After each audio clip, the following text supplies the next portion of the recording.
Hello बच्चों, let's read the question and the question says sodium positive, magnesium 2 positive, aluminium 3 positive and silicon 4 positive are isoelectronic. The order of their ionic size is.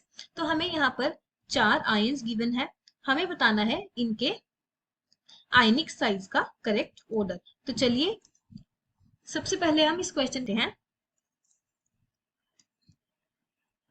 तो सबसे पहले हमें पता होना चाहिए ionic radius क्या होता है।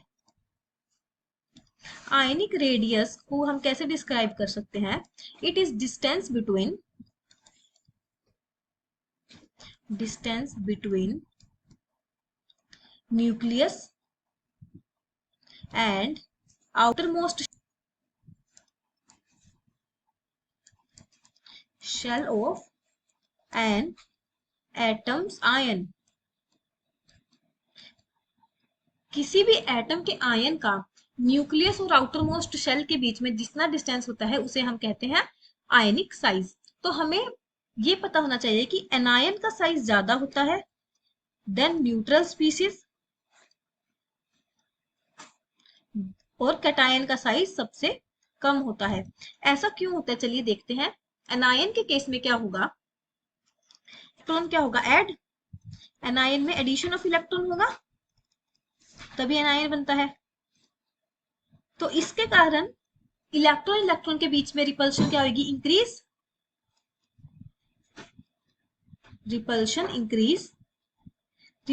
इंक्रीज होने के कारण दूर दूर जाएंगे तो उसके से क्या होगा, साइज भी क्या होगा, इंक्रीज। तो एनायन के केस में जितना ज्यादा नेगेटिव चार्ज होगा उतना ही ज्यादा साइज बड़ा होगा। सो एनायन के केस में क्या होगा, मोर is the negative charge,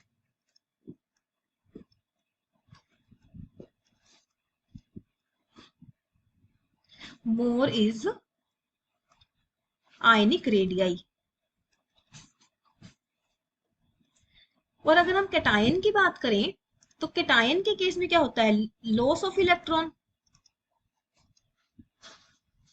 nuclear charge बढ़ जाएगा, न्यूक्लियस और पावर से बाकी बचे हुए इलेक्ट्रॉन्स को अट्रैक्ट करेगा। तो यहाँ पे क्या लिखेंगे, nuclear charge increase. Nuclear charge increase होने की वजह से साइज क्या हो जाएगा, डिक्रीज। तो we can write for cation more is the positive charge,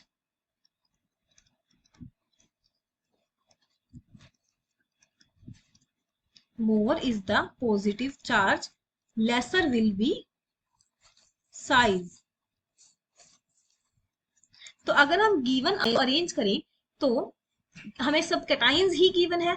तो कैटायंस के केस में जितना ज्यादा पॉजिटिव चार्ज साइज कम होगा तो सबसे कम साइज किसका होगा, सिलिकॉन।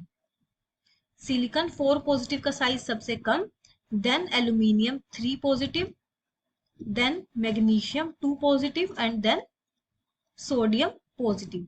सोडियम पॉजिटिव का साइज, सोडियम आयन का साइज सबसे ज्यादा होगा। So correct option for this question is option C. Hope you find your answer and understood it well. Best of luck.